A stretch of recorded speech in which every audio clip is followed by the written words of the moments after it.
और आप sir constitution के बारे में अभी अभी मैंने सिर्फ बताया है क्या करना है आज के क्लास के अंदर, बाकी यस अभी सर। कुछ हमने नया नहीं किया। So thank you sir. अभी हम पहले जो हमने पिछली क्लास में पढ़ा उसको एक बार रिवाइज करते हैं। हमने पढ़ा कि on the eve of independence, यानी कि जब हमारा देश आजाद हुआ तो उस टाइम पर we face lots of problems. Good ठीक मॉर्निंग। है, ठीक है। On the eve of good morning, on the eve of independence, India has lots of challenges, has lots of challenges to settle down। ठीक, उसमें सबसे पहला क्या था कि आपको बताया था रिहेबिलिटेशन।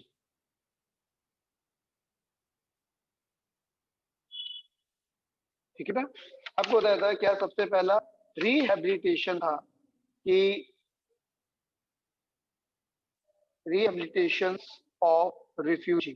आपको बताया था रिफ्यूजीज कौन होते हैं?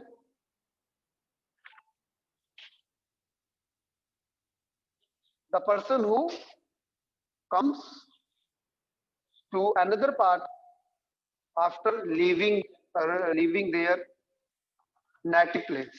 दूसरा हमने पढ़ा था इंटीग्रेशन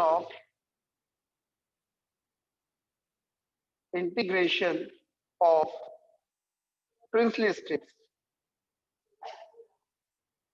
और ये हम सब ने पढ़ा था कि इसमें सबसे बड़ा रोल जो प्ले किया था वो सरदार वल्लभ भाई पटेल ने किया था। उन्होंने अपनी पॉलिसीज के बेस पर इन सारे जो मोर देन 550 स्टेट्स थे कि उनको एड ऑन किया था इंडिया के अंदर। ठीक, और आपको बताया था इनके अंदर 3 स्टेट जिन्होंने सबसे ज्यादा प्रॉब्लम की थी वो थे हैदराबाद, दूसरा आपसे कहा था जूनागढ़, और तीसरा था Jammu and Kashmir.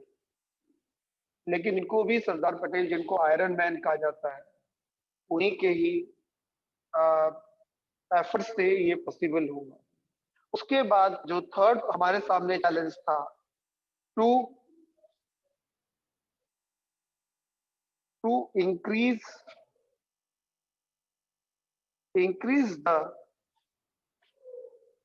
productivity of या प्रोडक्शन ऑफ फूड ग्रेन्स। क्यों? क्योंकि आपको बताया था कि जो हमारे पास में जो ग्रेनीज थी, यस सर, यानी कि जो पंजाब। एरियाज रिच थे, यस जैसे सर। पंजाब आपसे बोला, बंगाल बोला, तो वो कहाँ चले गए थे? ठीक, वो पाकिस्तान चले गए थे, और जिसके कारण हमें काफी सारी प्रॉब्लम्स था। उसके बाद जो नेक्स्ट हमारे सामने प्रॉब्लम थी वो था एस्टेब्लिशमेंट ऑफ, ठीक है, establishment of democracy.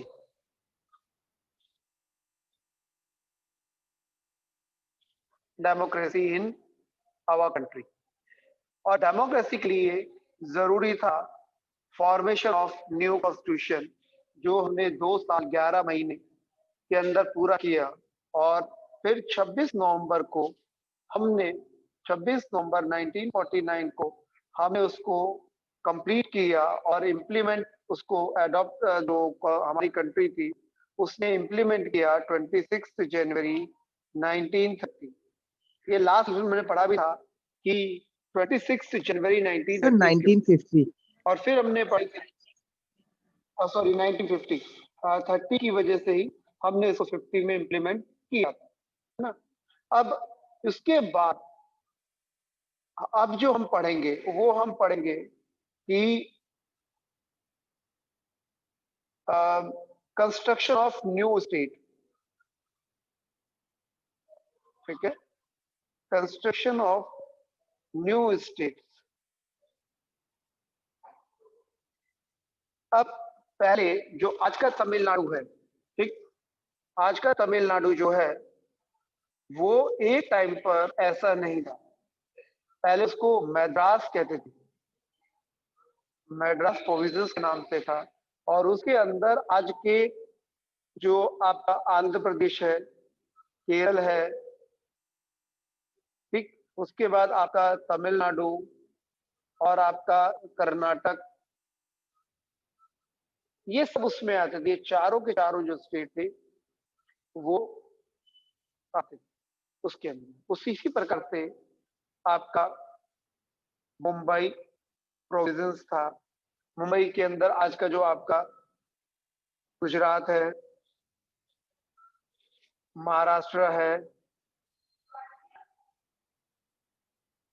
Maharashtra, some part of Karnataka, ये सब उसमें आते थे। इसी प्रकार से ठीक, सर जो आज का पंजाब है, हाँ बेटा, सर जब पंजाब के अंदर आज का, हाँ बोल बेटा, जब बोलो इस्टेब्लिशमेंट तुम। करना डेमोक्रेसी का, तब उस वक्त हाँ इसी कंट्री हाँ, थी।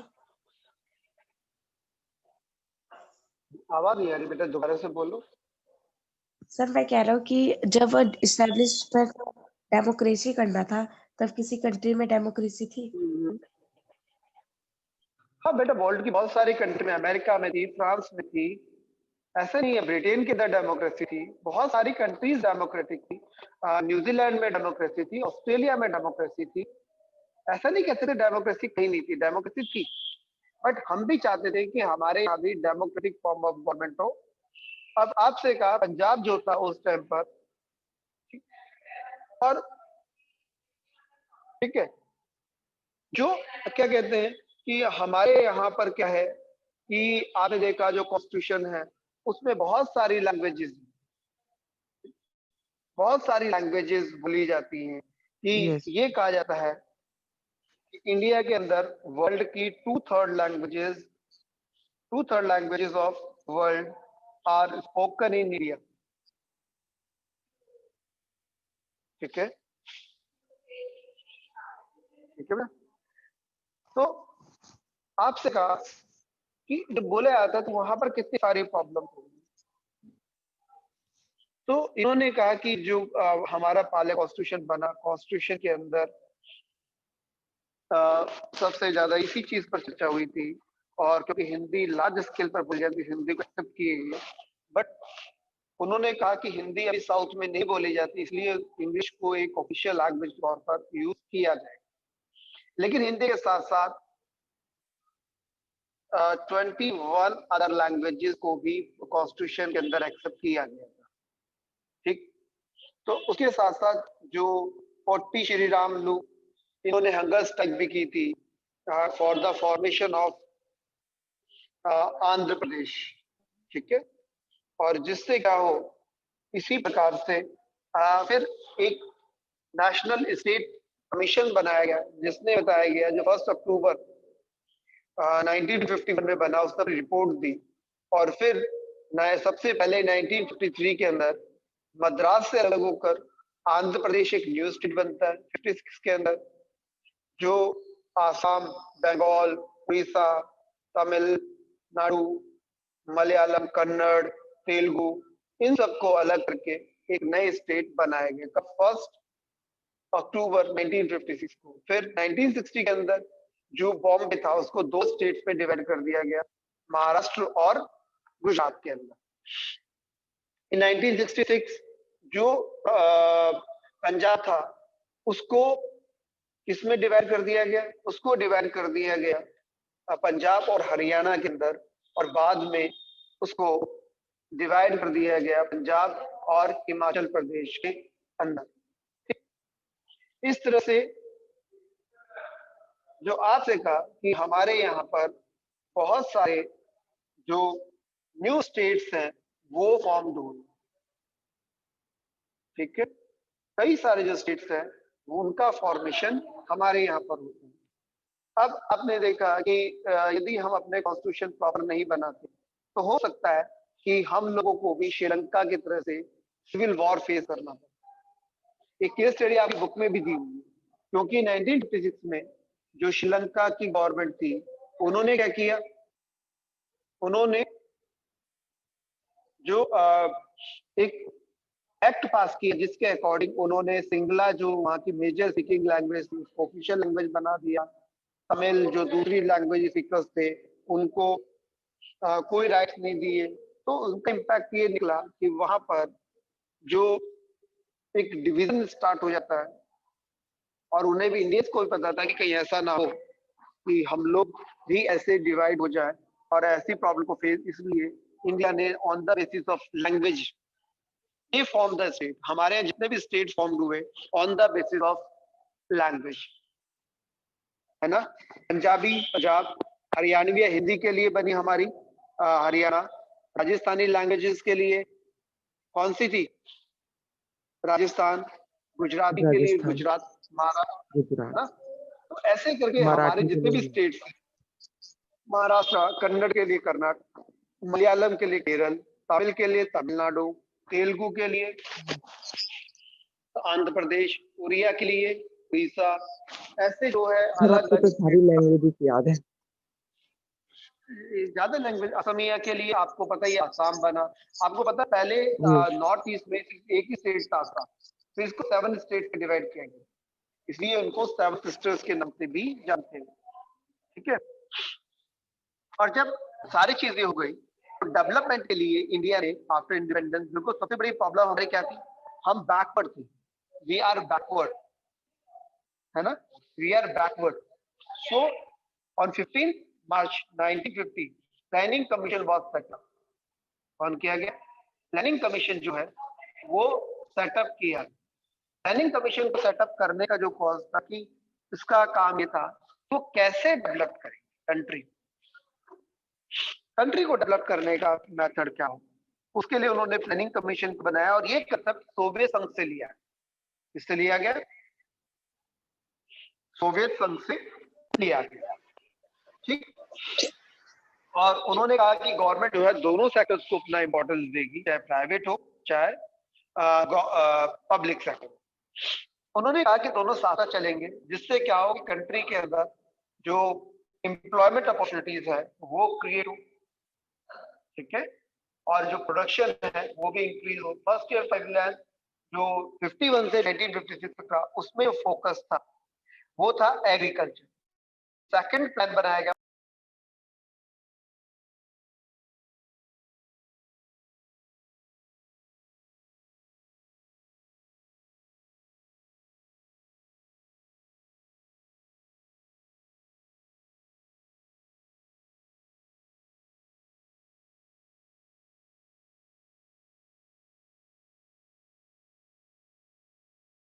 ठीक है। तो उसके बाद जो हमने हम देखो इंडिया जो था शुरू से अपनी अलग पॉलिसीज को लेकर चला। जब बात करते हैं फॉरेन पॉलिसीज की, after devastating Second World War, India and other countries gained independence or freedom from British rule and other colonial powers. A new international body, United Nations, was set up in 1945. India was its initial member. But world was divided into two powers. First is the USA and second was USSR, और जो present का Russia है, इनके बीच में जो है बहुत सारे डिस्प्यूट स्टार्ट होते हैं। तो इंडिया ने क्या किया? इंडिया ने किसी भी ग्रुप के अंदर ऐड होने का फैसला नहीं किया। उसने कहा we are not be part of any group, और उन्होंने अपनी इंडिपेंडेंस पॉलिसी की। और नेहरू जी की एफर्ट थे कि जो नॉन अलाइज मूवमेंट है उसको सपोर्ट। और उसके बाद नेहरू जी ने पंचशील की पॉलिसी भी इंट्रोड्यूस की कि रिस्पेक्ट ऑफ अदर टेरिटरीज रखिए ना, 5 देखो, respect of each other territory, integrity and sovereignty. उसका नॉन एग्रेशन, हम किसी के साथ बॉर्डर्स को लेकर कोई प्रॉब्लम्स नहीं करेंगे। Non interference each others affairs, किसी के मामले में कोई इंटरफेरेंस नहीं होगा। इक्वलिटी एंड म्यूचुअल बेनिफिट, हम बराबरी और एक दूसरे के जो फायदे हैं उसके अकॉर्डिंग काम करेंगे जिससे कि फायदा दोनों को हो। उसके बाद है पीसफुल को एग्जिस्टेंस, कि सब शांति से देश के अंदर रहे। यदि हम बात करते हैं जब हमारा देश आजाद हुआ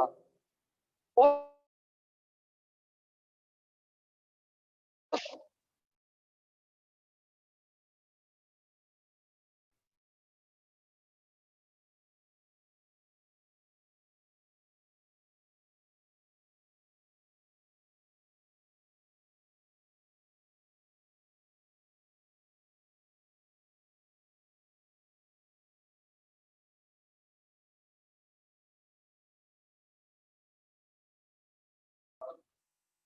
we have lots of areas where India is the leader in the world.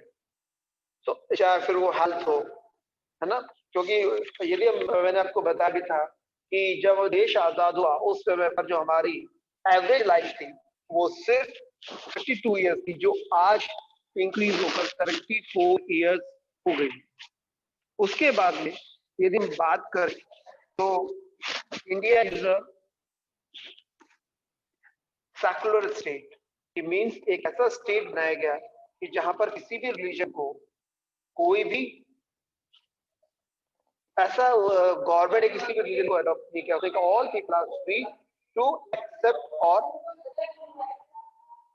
Accept any religion जिसको चाहे।